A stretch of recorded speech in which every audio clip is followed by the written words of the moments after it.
আসসালামু আলাইকুম। আশা করি সকলেই ভালো আছেন। আমিও আল্লাহর রহমতে খুবই ভালো আছি। আমি প্রতিদিনের মতো আজকেও আরেকটি রেসিপি নিয়ে আপনাদের সামনে হাজির হয়েছি।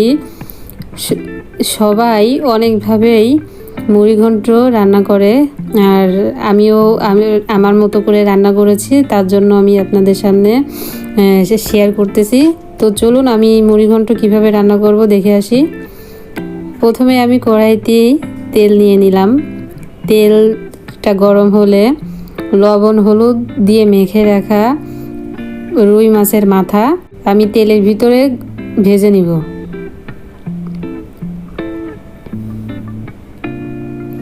আপনারা এইখানে যে কোনো বড় মাছের মাথা দিয়েও মুড়ি ঘন্টটা করতে পারেন। আমি রুই মাছের মাথা নিয়েছি। আমি খুব ভালো করে এটাকে ভেজে নিব। একটু যখন লাল লাল হয়ে আসবে তখন মাছের মাথাগুলোকে তুলে ফেলতে হবে। আমার মাছের মাথাটা প্রায় হয়ে এসেছে। এ পর্যায়ে আমি তুলে নিব, আর এক এক করে সব মাছের মাথাগুলো আমি ভেজে নিব।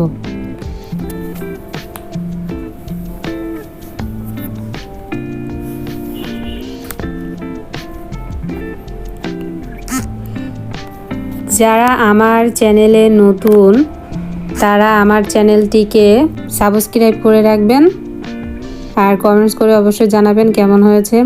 মাছগুলো তুলে নিয়ে আমার যতটুকু ডাল দেওয়ার প্রয়োজন, আমার যতটুকু লাগবে আমি ততটুকু নিয়েছি। আপনারা আপনাদের মতো করে দিবেন। আমি ওই মাছের তেলের ভিতরেই আমি ডালগুলোকে দিয়ে খুব ভালোভাবে ভেজে নিলাম, অর্থাৎ ভাজা মাছের তেল, আর সামান্য একটু ঘি দিয়ে দিলাম। আর বেশি ভাজার দরকার নেই, একটু গন্ধটা চলে গেলেই ডালটা ভাজা হয়ে যাবে। গন্ধটা চলে গেলেই হবে। এ পর্যায়ে আমি ডাল তুলে আমি পেঁয়াজ দিয়ে দিলাম, কিছুটা কুচি দিয়ে ভালো করে একটু ভেজে নিয়ে এর ভিতর কিছু গোটা মশলা দিয়ে দিচ্ছি। এখানে দারচিনি আছে, এলাচ আছে, আর হলো লবঙ্গ, আর হলো তেজপাতা।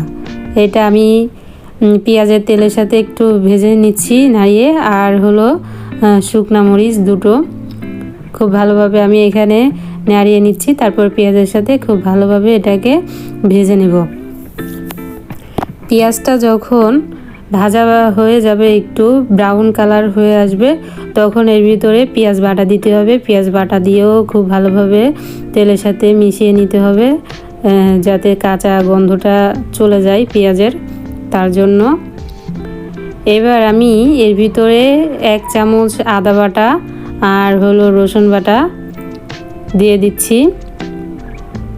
এটাকেও খুব ভালোভাবে পেঁয়াজের সাথে ভেজে নিতে হবে, যেন কোনো কিছুর কাঁচা গন্ধটা যেন না থাকে, তার জন্য। পরিমাণ মতো আমি লবণ দিয়ে দিচ্ছি। আপনারা আপনাদের প্রয়োজন মতো লবণ দিয়ে নেবেন। এবার আমি হলুদের গুঁড়া দিয়ে একটু নাড়িয়ে নিচ্ছি। আর হলো পরিমাণ মতো মরিচের গুঁড়া দিয়ে পানি ঢেলে দিতে হবে, নাড়ানো যাবে। ঝালটা আর কি তেতো তেতো লাগবে, এই জন্য আর কি আমি আগেই না মিশিয়ে একটু পানি ঢেলে দিয়ে তারপরে মিশিয়ে নিলাম। এবার আমি ডালটা দিয়ে দিলাম। ডালটা ভেজে রেখেছিলাম, সেই ডালটা আমি মশলার সাথে খুব ভালোভাবে কষিয়ে নিছি। একটু নাড়াচাড়া করে নিলেই হবে। আর মাছের মাথাগুলো একসাথে দিয়ে দিচ্ছি, দিয়ে খুব ভালোভাবে নাড়িয়ে নিচ্ছি। খুব ভালোভাবে নাড়ানো হয়ে গেলে এতে পরিমাণ মতো পানি দিতে হবে কষানোর জন্য। কিছুটা পানি দিয়ে খুব ভালোভাবে কষিয়ে নিতে হবে ডাল আর মাছের মাথাটা। ভালো করে নাড়িয়ে আমি ঢাকনা দিয়ে ঢেকে রেখেছিলাম 5 মিনিটের জন্য। আর এইখানে হলো চুই ঝাল, এটাকে বলে হলো চুই ঝাল। আমার কাছে ছিল, আমি দিয়েছি। আপনারা চাইলে দিতে পারেন, নাও মানে চাইলে দিতে পারেন, আবার নাও দিতে পারেন, এটা পুরোটাই অপশনাল। আমার ঘরে ছিল আর খেতে চেয়েছিল ঘরের মানুষ, এই জন্য আর কি দিলাম। তো দিয়ে আমি আবারও ঢাকনা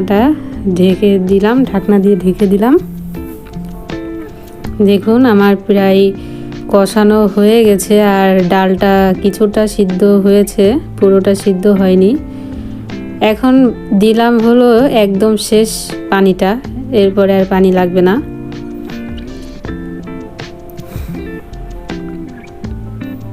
ঝোলের পানিটা দিয়ে দিলাম আর ভালোভাবে নাড়িয়ে আবারও ঢাকনা দিয়ে ঢেকে রেখে দিলাম। একটু পরপর কিন্তু নাড়াতে হবে, তা না হলে নিচে কিন্তু লেগে যাওয়ার সম্ভাবনা আছে, যেহেতু ডাল পানিটা চুষে নেয় তাড়াতাড়ি। তার জন্য আমার ডালটা কিছুটা সিদ্ধ হয়ে গেছে, বাকিটা হয়ে যাবে। আর চুলার আঁচটা একদম মিডিয়ামে দিতে হবে। এখানে আমি গরম মশলা গুঁড়া আর জিরা গুঁড়া 1 চামচের মতো দিয়ে দিলাম, দিয়ে আবারও ঢাকনা দিয়ে ঢেকে রেখে 4 থেকে 5টার মতো কাঁচামরিচ দিয়ে ঢাকনাটাকে আবারও ঢেকে রেখে দিতে হবে।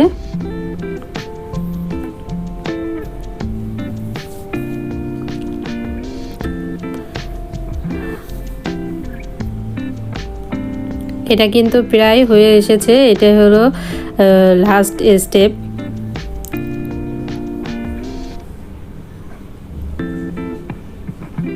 মুড়ি ঘন্টটা কিন্তু আমার রেডি হয়ে গেছে। এখন আমি আপনাদের বেড়ে দেখাবো আমার এটা কেমন হয়েছে। আর এখানে নামানোর আগে একটু ঘি দিয়ে নেবেন, তাহলে ফ্লেভারটা ভালো আসবে।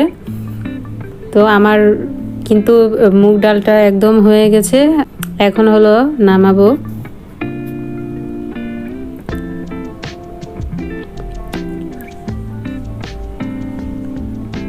আমার ভিডিওটি কেমন লাগলো অবশ্যই কমেন্টস করে জানাবেন। পাশে থাকা বেল আইকনে ক্লিক করে অল বাটন প্রেস করে রাখবেন সবার আগে আমার ভিডিওগুলো পেতে। আর অবশ্যই চ্যানেলটাকে লাইক করবেন। তো সবাই ভালো থাকুন, সুস্থ থাকুন। আমার আজকের ভিডিও এখানেই সমাপ্ত। দেখা হচ্ছে নেক্সট কোনো ভিডিওতে। আল্লাহ হাফেজ।